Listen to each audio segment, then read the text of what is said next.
Well, first of all, I think that we're human beings as a species. We're a living organism. And the age of selfish individuality has to end because we cannot sustain as a species if everybody is out for themselves. All species cooperate and they commune. And so when you get a group of people together and they are of a similar intent or a similar energy, we are really wired to nurture and take care of one another. And that is what I call social coherence. And it's very indivisible when people have that kind of intent and strength. So yeah, we've seen that 70% of the time, most people are living by the hormones of stress. And stress is when your brain and body are knocked out of balance. So stress is when your brain and body are knocked out of homeostasis. Stress response pretty much is what the body innately does to return itself back to order. And so we have different types of stress. We have physical stress like injuries, accidents, traumas. We have chemical stress like viruses, bacteria, hangovers, blood sugar levels, toxins in food. And we have emotional stress, which is traffic jams, internet connections, second mortgages, single parenting, family tragedies. And all of those different environmental signals really begin to knock us out of balance. And all organisms in nature can tolerate short-term stress. When there's an emergency, we have three options: we either run, fight, or hide. And that system of emergency, of survival, is designed for the short term. But most people that have any type of stress end up with every stress ending up as psychological or emotional stress. So the arousal of the chemicals when you react to some threat or danger in your outer environment gives the brain and body a jolt or an arousal of energy. And in time, people start to look for or become attached to or addicted to that rush of adrenaline. So they begin to use the people and conditions in their life to reaffirm their addiction to that emotion. And in a sense, they become addicted to the life they don't even like. So then what's the significance of that? Well, it's really simple. If you turn on the stress response and you can't turn it off, now you're headed for disease, because no organism can live in emergency mode for an extended period of time. So from a theoretical standpoint, if all of your attention and energy and you're mobilizing all this energy for some threat in your outer environment, there's no energy in your inner environment for growth and repair. So the immune system becomes compromised and becomes compromised dramatically. So all of the conditions that we see, many of the conditions in chronic health, those conditions are immune-mediated conditions, from cancer to rheumatoid arthritis to MS, to food allergies to sensitivities, all the way down the line.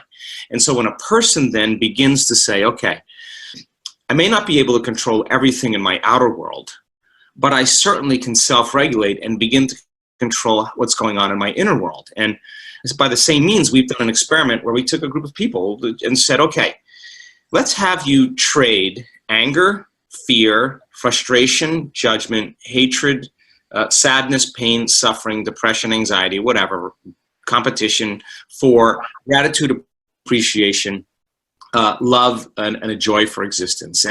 And we gave them opportunities for 10 minutes a day for 2 or 3 times a day for 4 days. And we measured their cortisol levels when they started the process. And we measured a chemical called IgA, immunoglobulin A. It is your primary defense against bacteria and viruses. It is the body's natural flu shot. In fact, if you read the research, it's actually better than a flu shot. So then we put them through those 4 days, and then we measured their changes just by trading those emotional states. At the end of 4 days, their cortisol levels improved, went down about 20%, and their IgA levels went up 50%. So 50% change in your autoimmune response just by self-regulating with an elevated emotion. Now, the emotional signature of gratitude is interesting, because gratitude means you're receiving something. You've just received something. Something is happening to you, or something has already happened to you, and it makes you feel good. So you feel it and you say, thank you. So its signature means something has already happened. So if your body is the unconscious mind and you begin to feel gratitude, then you're going to feel like all your dreams, all the things you want, have already happened. And you're going to move you're going to move from the state of separation and lack. That's that signature that says, I'm here and you're there, and if you look different than me, then it's going to get worse. And the hormones of stress actually endorse the senses, and we become materialists, so we experience more separation. So we experience not only separation from people and objects and things, but separation from me and my future dreams. We feel like we have to wait for our dreams to occur in order for us to feel gratitude. Then I'll feel gratitude when I get my new relationship, when I get my new job, when I get my new career. So the body spends most of its time polarized in lack.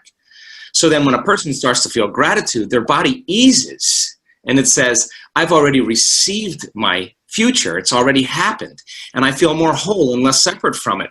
And so we tend to stress more or less. We tend to no longer force or control outcomes in our life, because if you're connected to the emotion of how your future would feel, then you wouldn't be rushing anywhere to get anywhere. You would feel like you already have it. So the immune system then begins to dial up. It begins to repair. And so what happens is pain dials down, inflammation dials down,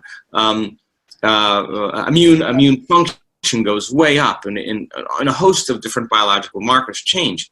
So then it sounds easy theoretically, but it's a habit. And we've done the measurements to show that people can actually sustain these states for an extended period of time. And so then when they break the addiction to those emotions, that's the tough part about change, because the moment you step out of the known familiar territory, which means that some people would rather feel guilt, and at least it's familiar to them and it's known, than take a chance in possibility, because they can't predict what's going to happen if they leave the known. So it turns out that if you give people the proper tools, and you understand this, it's a formula. It's an absolute formula, and it's not a difficult formula. We're actually wired to do this. We're naturally wired to do this, but it takes us from breaking all the addictions from all the people and objects and things and problems in our life long enough to begin to say, okay, I'm out of balance here, and it's going to take me a little bit of time to get back in balance. Now, the moment you decide to do something differently, you're going to feel uncomfortable because you're leaving that known territory. So most people, once they feel that discomfort, they return back to the familiar world and they say, this feels right. Well, no, that feels familiar.